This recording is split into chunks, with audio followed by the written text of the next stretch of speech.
Welcome, everybody, to Cinema Royale. I am Travis Thompson of PunchDrunkCritics.com, and this is the official podcast of the Punch Drunk Critics. And I've been away for a couple weeks. Now, if you've been checking out the Punch Drunk Critics YouTube channel, there's been a few things that I've done here and there. But in terms of like a proper episode of Cinema Royale, I haven't done one in a couple of weeks, not since the Star Wars Celebration update. So I wanted to come on here and just kind of pop in and do a review of a couple of films that I saw over the last couple of weeks. And I'm going to come back shortly after with a few more. But I wanted to put these two together because they're two movies of the same genre that are attempting the same thing. And one is successful and one's not. Those two films are The Pope's Exorcist, starring Russell Crowe, and Renfield with Nicholas Hoult, Awkwafina, and the reason why anybody went to go see this thing, Nicolas Cage as Dracula.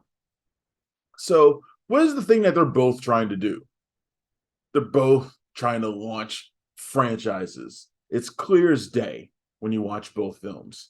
Now, The Pope's Exorcist finds Russell Crowe as a version of the real life Gabrielle Amorth, who is the Vatican's who was the Vatican's top exorcist, with something like 100,000 exorcists to his name or something like that. Something ridiculous, right?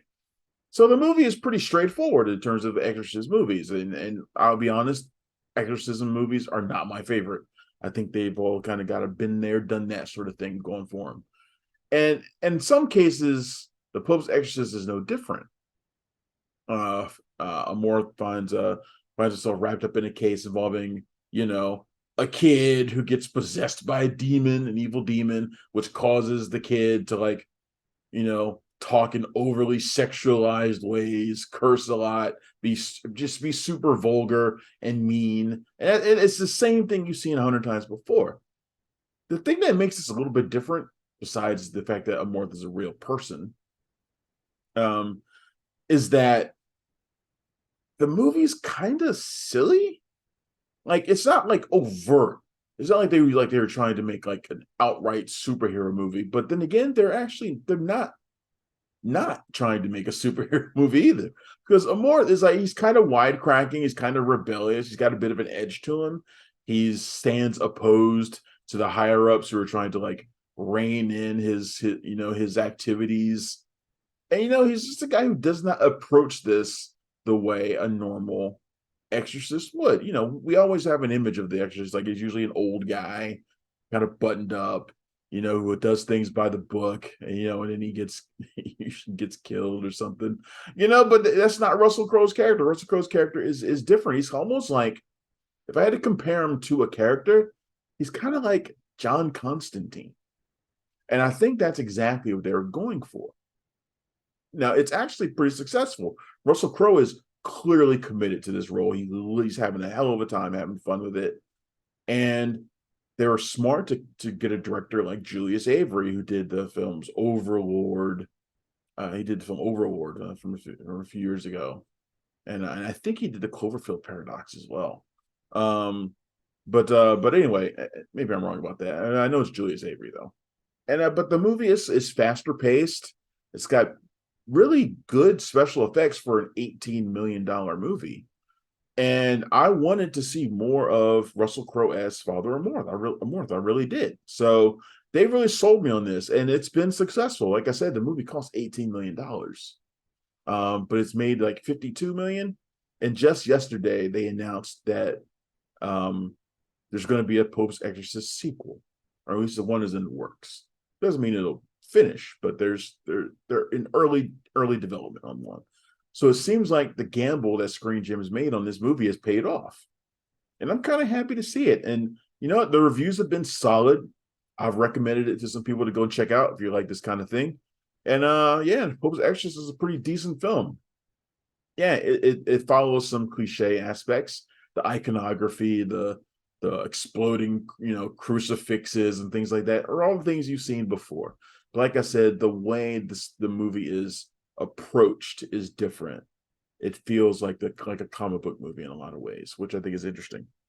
Now, Renfield is a horror comedy, so yeah, it's faster paced, it's silly, and it stars Nicolas Hoult as Renfield, who was Dracula's manservant, loyal manservant in the original Bram Stoker's novel, gifted with him with a little bit of Dracula's powers, basically to help him find food to eat. He'll bring him humans for Dracula to devour and things like that.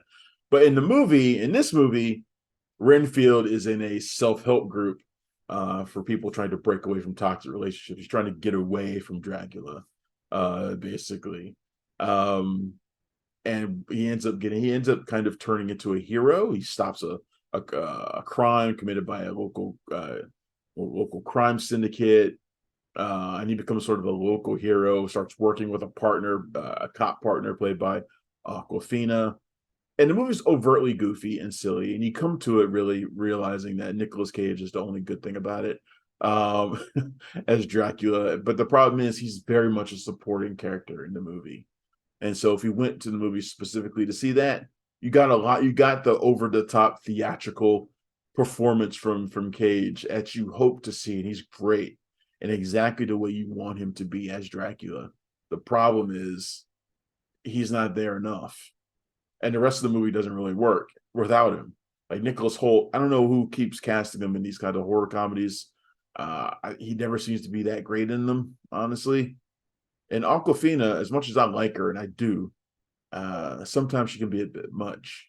And she's kind of overwhelming in this. She overwhelms Nicholas Hoult for sure, to the point where he feels like the third most important person in this movie. There's all sorts of other stuff that gets thrown in here too, like a lot of stuff with the local gang. You got Shora Agdashlu in there, who's always great. She doesn't get nearly enough time with Nicolas Cage, by the way, because who doesn't want to see those two together? You also get Ben Schwartz as like her son, who's a bit of a doofus, but a violent doofus, or he at least puts himself out there to be a violent doofus. So this movie has all sorts of shit going on with it, and it's just not very good unless Nicolas Cage is there. But the way it's presented with Renfield as this sort of hero, when he eats bugs, he even gains superpowers like Captain America fighting ability and super strength and all those types of weird crap. They're clearly presenting him to be as a sort of hero that can be carried on to future movies. I mean, the movie's even made directed by Chris McKay, who did the Lego Batman movie. So he knows about this sort of thing. And the story was created by Robert Kirkman, who created The Walking Dead. So you got these sort of comic booky elements to it, and you feel that in the movie, but it doesn't really work without Nicolas Cage. And the movie costs like $65 million and it's made 17. So people were not feeling Renfield. And there's not going to be any sequels to this unless somebody gets really desperate. Some studio head gets really desperate for content and they make one. But I don't think it's going to happen. So it's a shame that with these two movies attempting the same thing, only one of them could be successful. But that's the way it goes sometimes, man. And it'll teach studios a lesson. You make a movie that's a bit less expensive. It's easier to find success. And the Pope's Exorcist did that. Like I said, it only costs like $17 million, and it's doing well enough. It didn't have to break the bank in order to be a hit, and so it is. And it's still out in theaters. And Renfield, I think, is on the way out. So there you go. All right, well, this has been a brief Cinema Royale. I'm Travis Hobson. I'll be back later today with a few more reviews, and I'm going to see Guardians of the Galaxy tonight, which if you're watching on YouTube, I got my Guardians of the Galaxy shirt on. I'm ready to go. So I'm going to come back later this week with a review of that as well, because the embargo breaks tomorrow. So there'll be a lot more Cinema Royale coming up, and I apologize for the long delay in getting back. But keep following me. You keep following Cinema Royale anywhere you get your podcasts, or even better, you can find us on YouTube as well. Just look for the Punch Drunk Critics channel on YouTube. Like, share, and subscribe. We've really been growing lately on there as we've added more content, which is something that we really never really focused on for years. I mean, I didn't, and but we've changed that around, and now things are starting to turn around there, and I like that, and I appreciate that. I thank all of you for that. So thank you. All right, I will see you again soon. This has been Cinema Royale. I'm Travis Hobson. Bye. Thanks for checking out the show. If you like what we're laying down, please subscribe to our channel and click the bell to receive notifications for all of our latest stuff.